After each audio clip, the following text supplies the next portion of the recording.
Saya mulai. Bismillahirrahmanirrahim. Assalamualaikum warahmatullahi wabarakatuh. Perkenalkan, nama saya Sofiatul Mila. Saya mahasiswa dari program PPAK atau Pendidikan Profesi Akuntan di Unisbank atau Universitas Tikubang. Pada kali ini saya akan mempresentasikan atau memaparkan materi salah satu materi dalam mata kuliah audit assurance. Jadi untuk kali ini saya akan membahas terkait dengan persetujuan atas syarat-syarat perikatan audit. Nah, untuk materi kali ini saya mengambil langsung sumbernya dari SA 210 ya, atau Standar Audit 210 yang dikeluarkan oleh Institut Akuntan Publik Indonesia atau IAPI. Jadi nanti pada materi kali ini akan ada beberapa subbab ya yang perlu kita bahas. Yang pertama, ruang lingkup ya, berkaitan dengan persetujuan atas ketentuan perikatan audit, kemudian juga tujuan audit sampai nanti pada ketentuannya. Nah, dalam ketentuan ini ada beberapa poin ya atau subbab yang perlu kita jelaskan, yaitu yang pertama prakondisi untuk suatu audit, kemudian persetujuan atas ketentuan perikatan audit, dan juga ada audit berulang sampai pada nanti penerimaan perubahan dalam ketentuan perikatan audit, dan ada juga nanti subbab yang perlu kita bahas yaitu pertimbangan tambahan dalam penerimaan perikatan.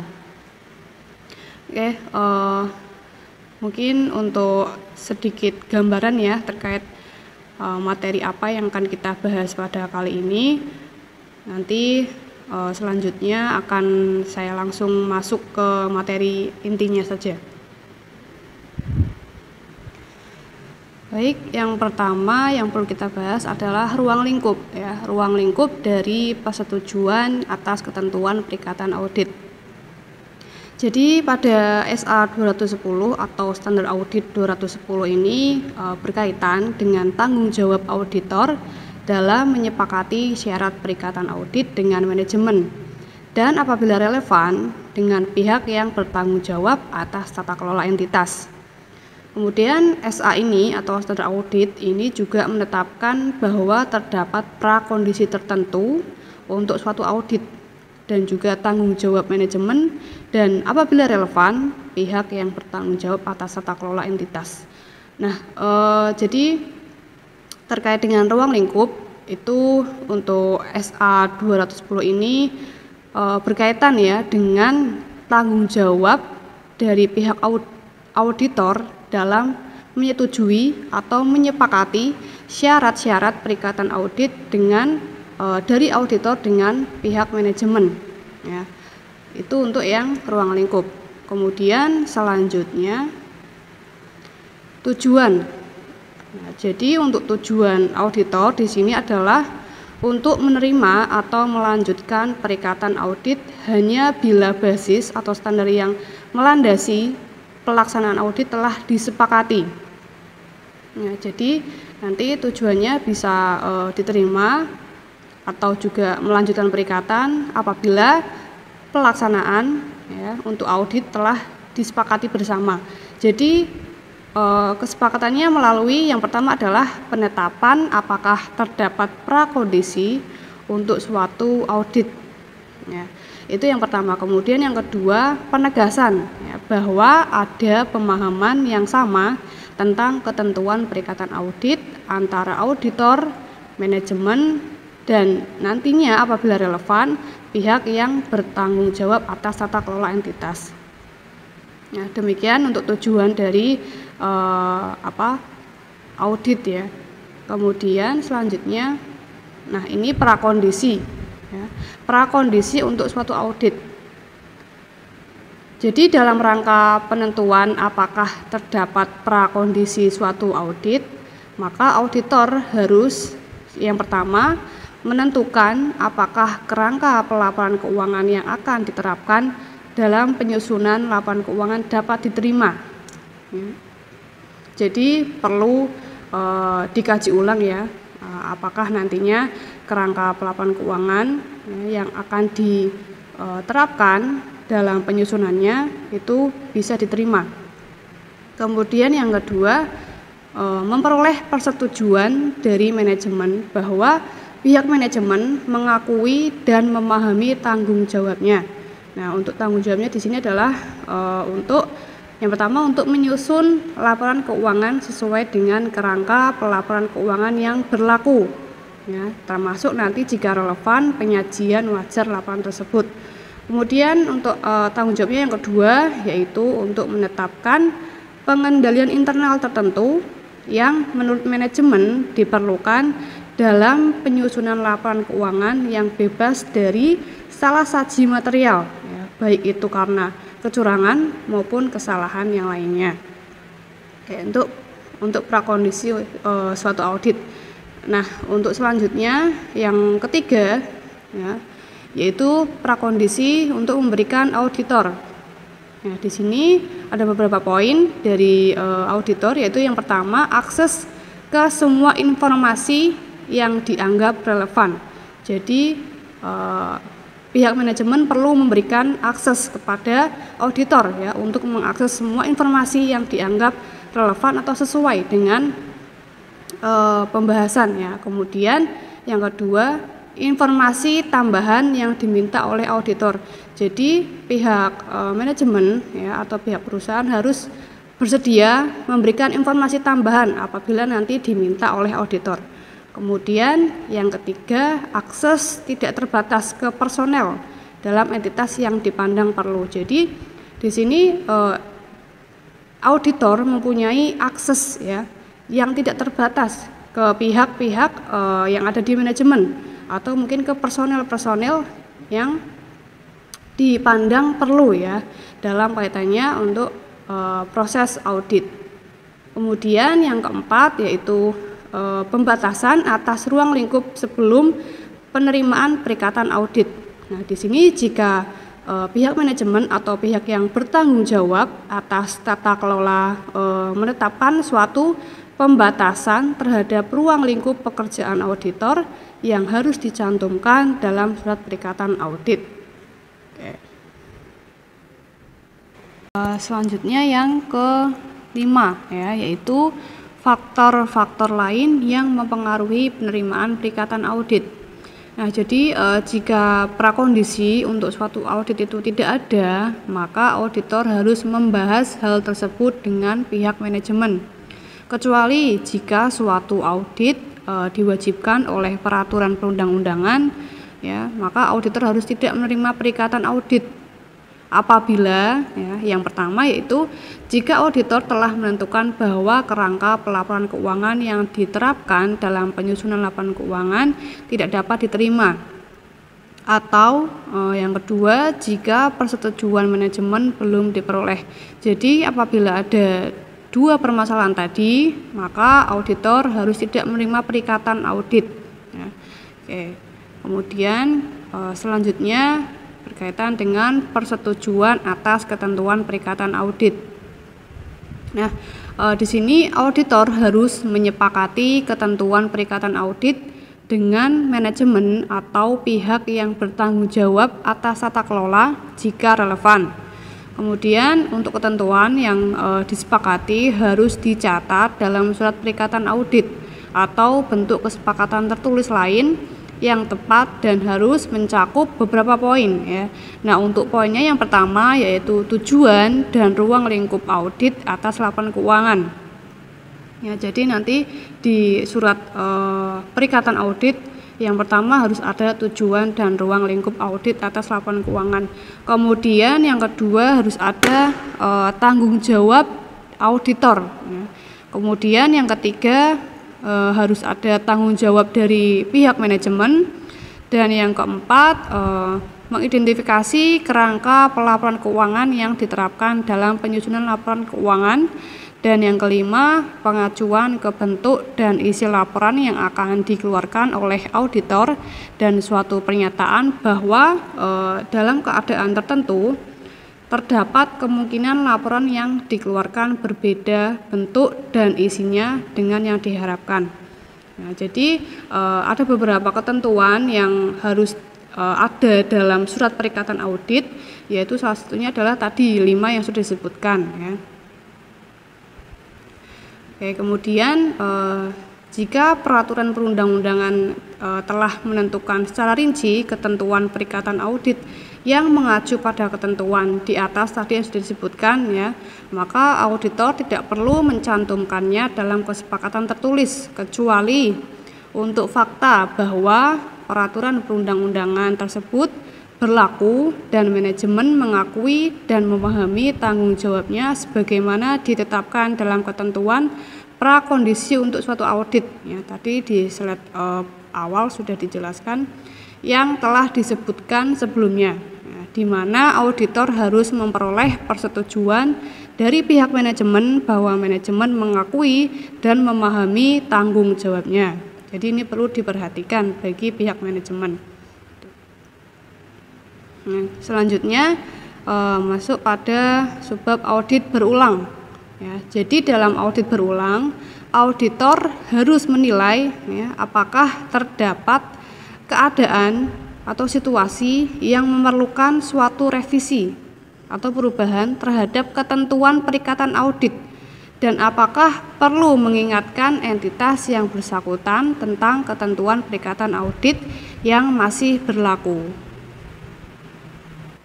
Nah, jadi pada audit berulang ini berkaitan dengan temuan berulang ya. Jadi temuan berulang ini adalah temuan dengan permasalahan yang sama yang selalu berulang dari tahun ke tahun walaupun temuan sebelumnya telah ditindaklanjuti.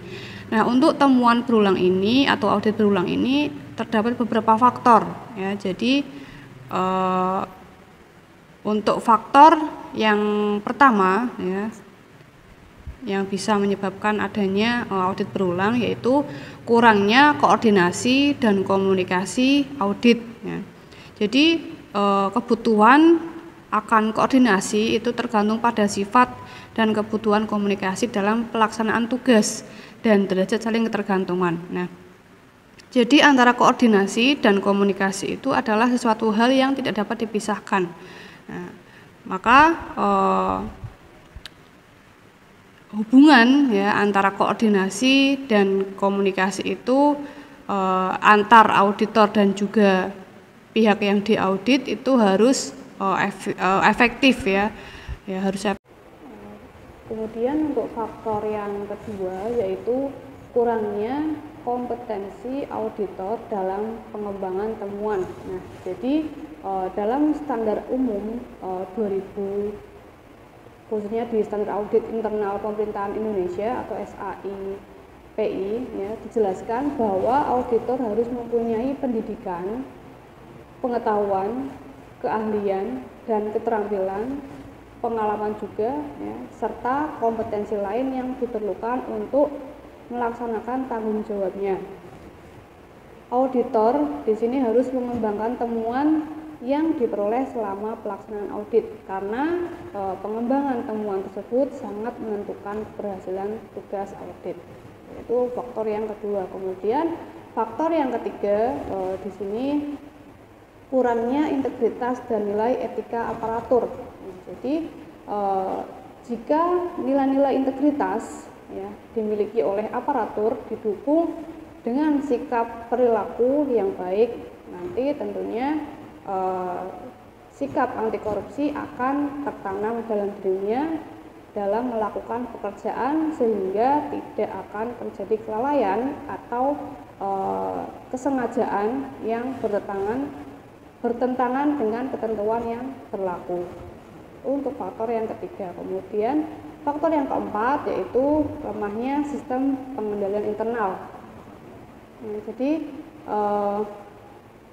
sistem pengendalian internal ya untuk menurut PP nomor 60 tahun 2008 itu suatu proses yang integral ya pada tindakan dan kegiatan yang dilakukan secara terus-menerus oleh pimpinan dan seluruh pegawai untuk memberikan keyakinan memadai atas tercapainya tujuan organisasi melalui kegiatan yang efektif dan efisien, kemudian keandalan pelaporan keuangan dan juga pengamanan aset negara dan ketaatan terhadap peraturan perundangan.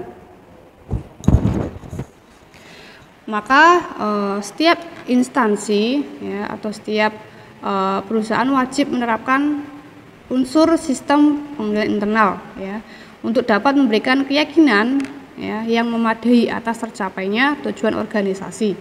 Oke. Kemudian untuk faktor yang kelima yaitu kurangnya komitmen pimpinan. Jadi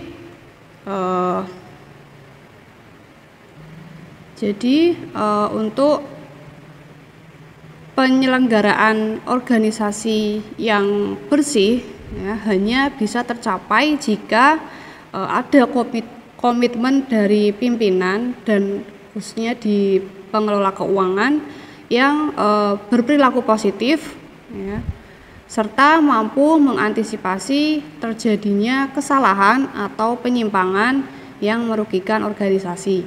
Nah, itu untuk faktor yang kelima. Oke. Kemudian faktor selanjutnya juga bisa jadi dari adanya perubahan regulasi ya. Jadi pada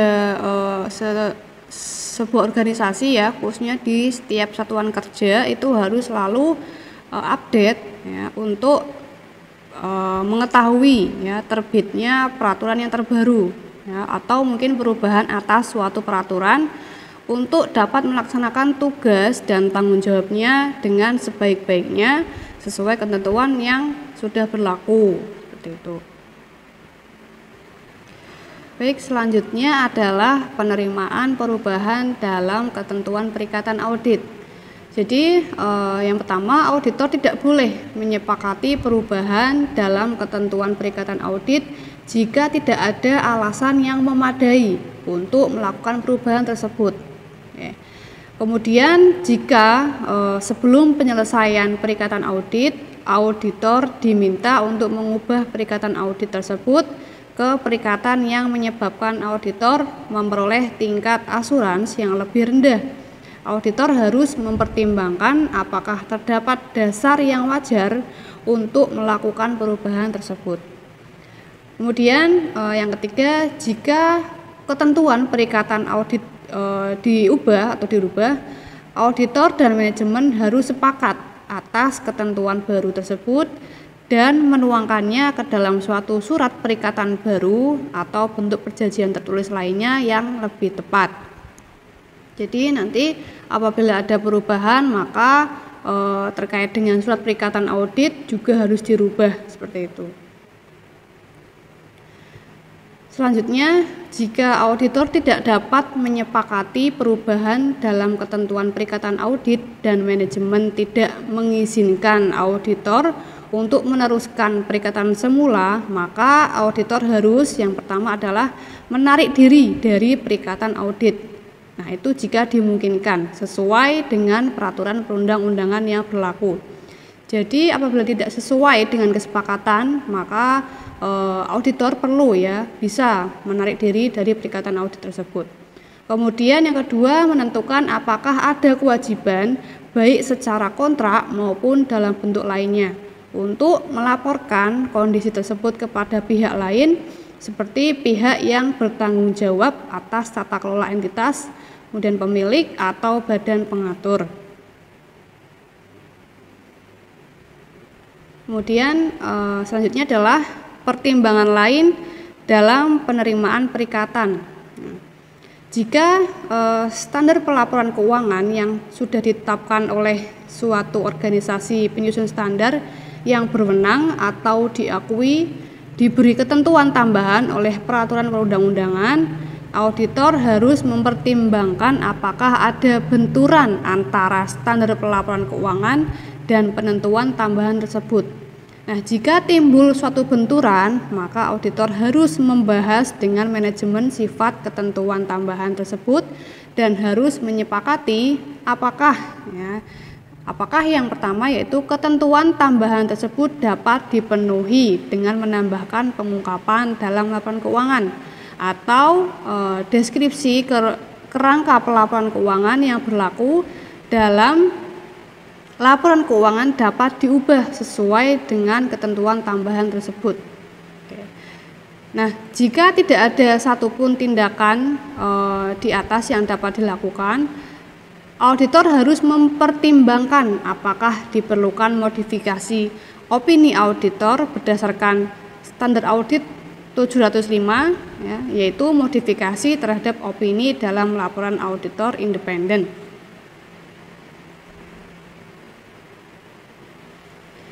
Kemudian, jika auditor telah menentukan bahwa kerangka pelaporan keuangan yang diatur oleh perundang-undangan tidak dapat diterima, namun faktanya hal tersebut telah diatur oleh perundang-undangan, maka auditor harus menerima perikatan audit hanya jika terdapat kondisi berikut ini, yaitu salah satunya adalah manajemen setuju untuk memberikan pengungkapan tambahan dalam laporan keuangan untuk menghindari laporan keuangan yang menyesatkan. Kemudian yang kedua, adanya pencantuman dalam ketentuan perikatan audit bahwa yang pertama, laporan auditor atas laporan keuangan akan menambahkan paragraf penekanan suatu hal untuk menarik perhatian pengguna laporan keuangan terhadap pengungkapan tambahan, dan kecuali jika auditor disyaratkan oleh peraturan perundangan untuk menyatakan opininya atas laporan keuangan dengan menggunakan frasa, yaitu menyajikan secara wajar dalam semua hal yang material sesuai dengan kerangka pelaporan keuangan yang berlaku, maka opini auditor atas laporan keuangan tersebut tidak perlu memasukkan frasa tersebut.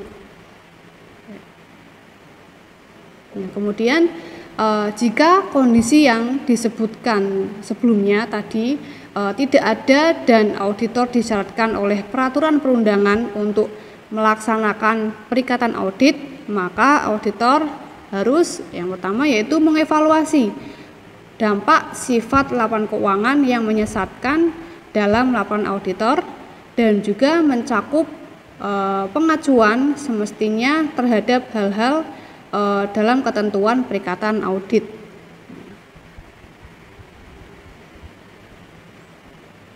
Nah, selanjutnya laporan auditor yang ditentukan oleh peraturan perundang-undangan. Apabila peraturan perundang-undangan mengatur susunan dan penggunaan kata-kata dalam laporan auditor yang berbeda dengan yang disyaratkan oleh standar audit, maka auditor harus mengevaluasi. Yang pertama, apakah pemakai laporan keuangan akan salah memahami asuransi yang diperoleh dari audit atas laporan keuangan tersebut, dan jika demikian, apakah penjelasan tambahan dalam laporan auditor dapat mengurangi kemungkinan kesalahpahaman tersebut. Nah, ini ada di standar audit 706. Oke, jadi materi-materi yang sudah saya sampaikan tadi saya ambil dari standar audit 210 ya, yang menjelaskan tentang persetujuan atas ketentuan perikatan audit, dan SA tersebut dikeluarkan langsung oleh Institut Akuntan Publik Indonesia, yaitu IAPI. Baik, untuk selanjutnya saya akan sedikit memberikan gambaran terkait persetujuan atas ketentuan perikatan audit. Nah, jadi sebelum dimulainya sebuah audit, maka auditor harus mengirimkan surat perikatan audit kepada klien untuk menghindari adanya kesalahpahaman yang mungkin terjadi antara pihak auditor dan juga pihak klien sehubungan dengan proses audit. Jadi perlu adanya persetujuan antara pihak auditor dan juga pihak klien. Nah, persetujuan tersebut bisa dituangkan dalam bentuk surat perikatan audit. Nah, untuk bentuk dan isi surat perikatan audit akan saya jelaskan bentuknya seperti apa. Jadi bentuk dan isi surat perikatan audit dapat beragam untuk setiap entitas ya, dan informasi yang tercakup dalam surat perikatan audit tentang tanggung jawab auditor harus berdasarkan standar audit 200. Oke, jadi hal-hal yang perlu dimuat dalam surat perikatan audit adalah salah satunya yaitu yang pertama penjelasan ruang lingkup audit ya, termasuk referensi ke peraturan perundang-undangan yang berlaku, kemudian ada standar auditing, kode etik, dan pernyataan dari badan profesional yang harus dipatuhi oleh auditor. Kemudian bentuk komunikasi lain yang akan digunakan oleh auditor untuk menyampaikan hasil perikatan audit. Dan selanjutnya adalah fakta bahwa karena keterbatasan inheren suatu audit bersama dengan keterbatasan inheren yang pengendali internal, terdapat resiko yang tidak dapat dihindari tentang kemungkinan tidak terdeteksinya beberapa kesalahan penyajian material meskipun audit telah direncanakan dan dilaksanakan sesuai dengan standar audit. Kemudian pengaturan yang berkenaan dengan perencanaan dan pelaksanaan audit termasuk komposisi tim audit dan juga ekspektasi bahwa manajemen akan memberikan representasi tertulis. Nah, selanjutnya persetujuan manajemen untuk menyediakan draft laporan keuangan dan informasi lain yang menyertainya secara tepat waktu sehingga kemungkinan auditor menyelesaikan audit sesuai dengan jadwal yang sudah direncanakan. Kemudian hal yang perlu dimuat lagi adalah persetujuan manajemen untuk memberikan informasi kepada auditor tentang fakta-fakta yang diketahui oleh manajemen yang dapat mempengaruhi laporan keuangan selama jangka waktu sejak tanggal laporan auditor sampai tanggal laporan keuangan diterbitkan. Kemudian suatu permintaan kepada manajemen untuk menyetujui ketentuan perikatan yang dicantumkan di dalam surat perikatan audit dan menandatangani surat tersebut. Oke, kemudian saya akan memberikan sedikit gambaran atau contoh dari surat perikatan audit. Ini saya ambil contohnya dari standar audit 210 dari IAP. Nah, untuk contohnya yang pertama adalah harus memenuhi tujuan dan ruang lingkup audit ya, seperti sudah dibahas sebelumnya bahwa hal-hal yang perlu dimuat dalam surat perikatan audit adalah yang pertama tujuan dan ruang lingkup audit. Jadi pada tujuan dan ruang lingkup audit ini perlu menyatakan tujuan dari auditnya itu apa ya. Nah, di sini contohnya isinya adalah saudara telah meminta kepada kami untuk mengaudit laporan keuangan perusahaan ABC, selanjutnya disebut perusahaan yang terdiri dari 8 posisi keuangan pada tanggal 31 Desember 2000 berapa ya, tahunnya nanti perlu disebutkan, dan laporan laba rugi komprehensif, kemudian laporan perubahan ekuitas serta laporan arus kas untuk tahun yang berakhir pada tanggal tersebut. Nah, itu untuk tujuan dan ruang lingkup auditnya ya. Kemudian di sini ada penegasan ya bahwa dari pihak auditor ingin menegaskan penerimaan dan pemahaman kami atas perikatan audit tersebut di atas melalui surat perikatan ini. Nah, audit kami dilaksanakan dengan tujuan untuk menyatakan suatu opini atas laporan keuangan tersebut. Nah, itu tadi contoh isi dari tujuan dan ruang lingkup audit. Kemudian untuk contoh isi dari tanggung jawab auditor yaitu di sini kami akan melaksanakan audit berdasarkan standar audit yang ditetapkan oleh IAP ya, dan standar tersebut mengharuskan kami untuk mematuhi kode etik profesi serta merencanakan dan melaksanakan audit agar memperoleh keyakinan yang memadai bahwa laporan keuangan bebas dari kesalahan penyajian material. Nah, itu salah satu isi dari bagian tanggung jawab auditor. Nah, kemudian bagian lainnya adalah selain tadi tanggung jawab, maka auditor perlu mencantumkan informasi relevan lainnya. Nah, untuk contohnya adalah masukkan informasi lainnya seperti biaya dan dasar penentuannya. Ya, jadi nanti perlu dicantumkan juga biaya dan juga dasar penentuannya dan tata cara penagihan dan istilah-istilah spesifik lainnya itu jika relevan.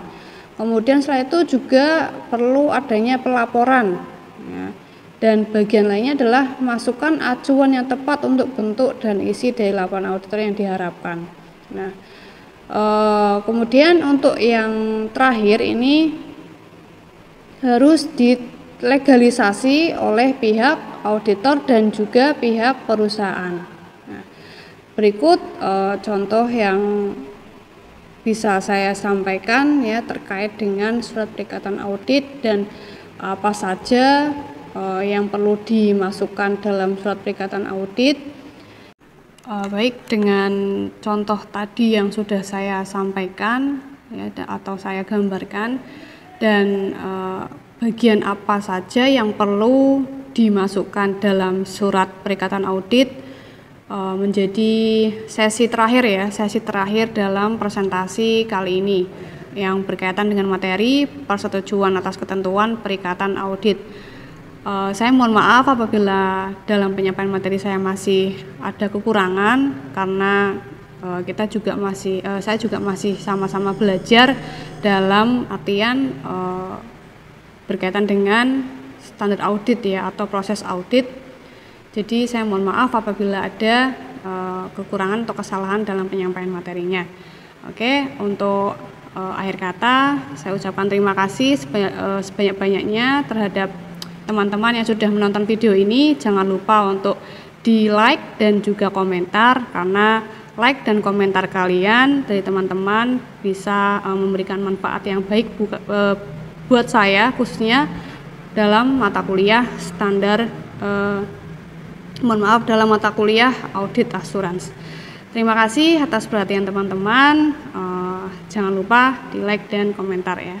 Saya tutup dulu. Terima kasih. Wassalamualaikum warahmatullahi wabarakatuh.